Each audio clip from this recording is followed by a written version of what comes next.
ওয়ালাইকুম রাহমাতুল্লাহ। এখন আমরা আলোচনা করব 1 থেকে 20 পর্যন্ত বিজোড় পারমাণবিক সংখ্যার ক্ষেত্রে কি পরমাণুর পারমাণবিক ভর মনে রাখার একটা সহজ উপায়। আর সূত্রটা কি স্যার? 2n+1। ওই তখনকার মতোই স্যার, এটা হচ্ছে কি? এটা হচ্ছে পারমাণবিক সংখ্যা। জোড়েরটার চাইতে একটু কি হবে স্যার, মানে ডাবলের চাইতে একটা কি হবে বেশি। সূত্রটা হচ্ছে এরকম যে পারমাণবিক সংখ্যার সাথে ডাবল করব, ডাবলের চাইতে কি করব একটা বেশি যোগ করে দেবো। যেমন আছে এখানে কত স্যার? 3। লিথিয়ামের আছে 3, 3 ডাবল করলে কত হয় স্যার? 6। এর সাথে 1 যোগ করলে কত হয়? 7। বেরিলিয়ামের আছে 5, 5 এর ডাবল করলে হয় 10, 10 এর সাথে 1 যোগ করলে কত হয়? 11। ফ্লোরিনের আছে কত স্যার? 9, 9 ডাবল করলে কত হয়? 18, 18 আর 1 19।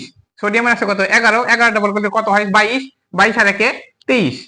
অ্যালুমিনিয়াম কত স্যার? অ্যালুমিনিয়াম হচ্ছে 13, 13 13 ডাবল করলে কত হয়? 26, 26 এর সাথে 1 যোগ করলে কত হয়? 27। ফসফরাসের আছে কত স্যার? 15, 15 ডাবল করলে কত হয়? 30 আর 1 31। 29, এই তো 19 এর হচ্ছে ডবল করলে কত হয়? 38 আর 1 39।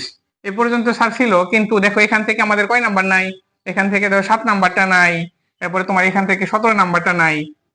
এগুলোর কিছু কিছু যে ব্যতিক্রম আছে, এরপরের রিলসে আমরা দেওয়ার চেষ্টা করব। আমাদের